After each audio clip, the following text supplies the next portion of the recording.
শান্ত হো মা, শান্ত হো। কাঁদিস না। আজ আকাশটাও কাঁদছে তোর জন্য, কিন্তু উপায় যে নেই। আমাদের রাজ্যে কালো ছায়া নেমে এসেছে। তোকে বাঁচাতে হলেই মানুষের লোকালয়ে লুকিয়ে রাখতে হবে। চুপ কর মা, কেউ শুনে ফেলবে। ওই দেখ, সামনে একটা কুঁড়ে ঘর, ওখানেই থাকবি তুই। শোন মা, তুই সাধারণ কেউ না। তোর শিরায় বইছে মহাজাগতিক শক্তি। যেদিন তুই বড় হবি, যেদিন তোর শক্তি পূর্ণতা পাবে, আমি ফিরে আসব। ঠিক ফিরে আসব। আমাকে ক্ষমা করিস মা, তোকে এই দাওয়ায় রেখে গেলাম।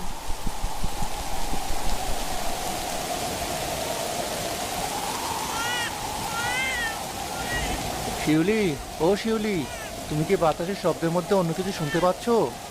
কিসের শব্দ? বাইরে যা তুফান হচ্ছে, মনে হচ্ছে আজ ঘর দোষও বুড়িয়ে নিয়ে যাবে। ভয় আমার হাত পা ঠান্ডা হয়ে আসছে। আরে না, ঝড়ের শব্দ নয়। মনে হলো কোনো শিশুর কান্নার আওয়াজ ভেসে এলো, খুব কাছে কোথাও। তুমিও না, এই প্রলয়ের রাতে শিশুর কান্না আসবে কোত্থেকে? আমাদের তো কোনো সন্তান নেই, তাই হয়তো মনের ভুলে এসব শুনছো। ঘুমাও তো, সকাল হলে দেখা যাবে। না, আমার মন মানছে না। আওয়াজটা দেওয়ার দিক থেকে এলো মনে হলো। তুমি হারিকেনটা একটু বাড়াও তো, আমি দরজাটা খুলে দেখি। পাগল হলে নাকি? এই ঝড়ে দরজা খুললে ঘরের চাল থাকবে না। যেও না বলছি। আমাকে যেতেই হবে। যদি সত্যি কোনো বিপদগ্রস্ত মানুষ হয়, উপরওয়ালা যদি পরীক্ষা নেন। ওরে বাপরে, শিউলি, সর্বনাশ হয়েছে, জলদি এসো। কি হলো? অমন করে চেঁচিয়ে উঠলে কেন? বাঘ ভাল্লুক এলো নাকি? বাঘ নয়, তার চেয়ে অবাক করা কাণ্ড। দেখো, দাওয়ার কোণে কাঁথা মোড়ানো, এটা কি? ও মা, এই যে ফুটফুটে এক শিশু, আমার সোনা, এই ঝড়ের মধ্যে কে তোকে ফেলে গেল? ওর শরীর তো একদম শুকনো, এক ফোঁটা জলও লাগেনি। এ কেমন আজব ব্যাপার! আশেপাশে তো কাউকে দেখছি না। যে রেখে যাক, মনে হচ্ছে আল্লাহ আমাদের হাহাকার শুনেছেন। এত বছর আমাদের কোল খালি ছিল, আজ তিনি নিজ হাতে এই আমানত পাঠালেন। ঠিক বলেছ, আজ থেকেও আমার মেয়ে। দেখো মেয়েটা কেমন মায়াবী চোখে তাকাচ্ছে, মনে হচ্ছে যেন ঘরের আধার কেটে আলো ফুটলো। ঠিকই বলেছ, ওর নাম রাখবো তুলি। চলো, ওকে ঘরে নিয়ে গরম দুধ খাওয়াও, বাইরে থাকলে ঠান্ডা লেগে যাবে।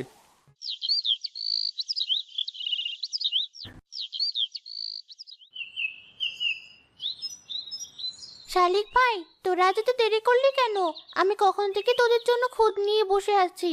আর কাঠবিড়ালি, তুই আবার রাগ করলি কেন? নে, এই পেয়ারাটা নে। শিউলি, দেখেছো কাণ্ড? মেয়েটা আবার একা একা কথা বলছে, জঙ্গলের দিকে তাকিয়ে বিড়বিড় করছে। ছোটবেলা থেকেই তো দেখছি মেয়েটা কেমন যেন আলাদা। মানুষের সাথে মেশে কম, আর বনের পশু পাখির সাথে ভাব বেশি।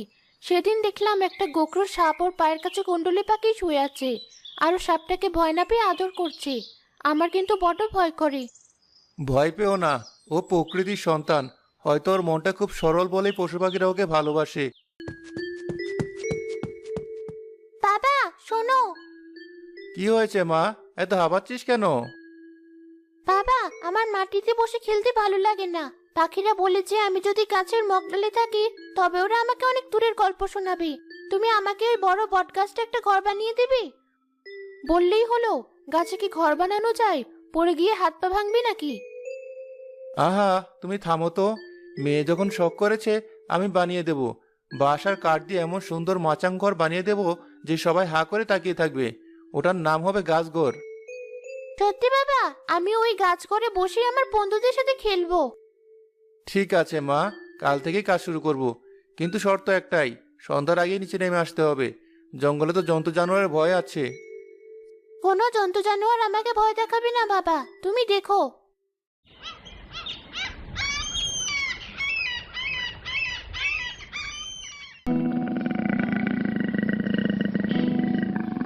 পলাশ, পলাশ, তাড়াতাড়ি কুঠার নিয়ে এসো, সর্বনাশ হয়ে গেছে।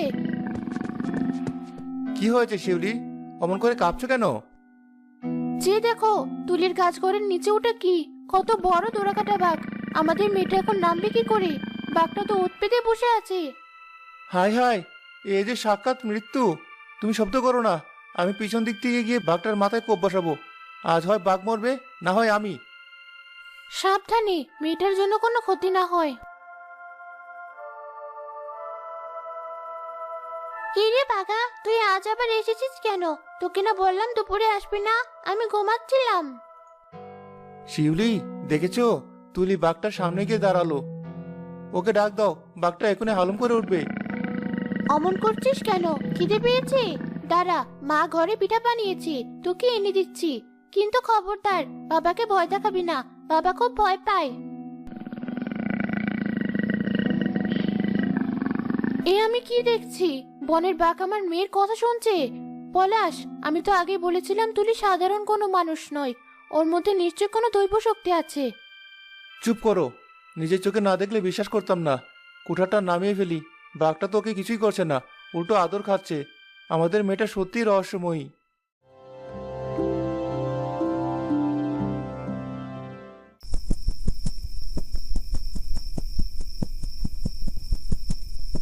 আজকে চাঁদটা কত বড়! ওরে জোনাকিরা, তোরা আমার ঘরে আয় না।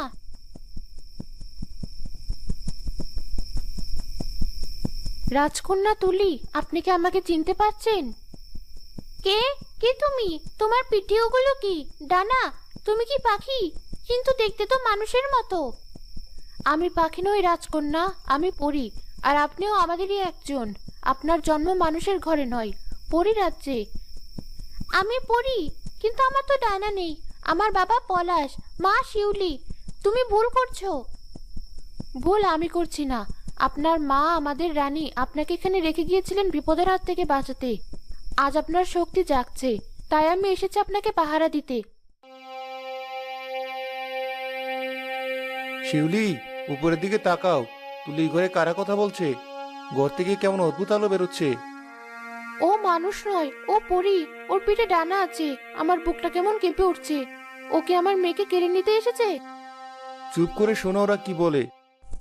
তুমি চলে যাও, আমার বাবা মা দেখলে ভয় পাবে। আমি পড়ে হতে চাই না, আমি তুলে হয়ে থাকতে চাই।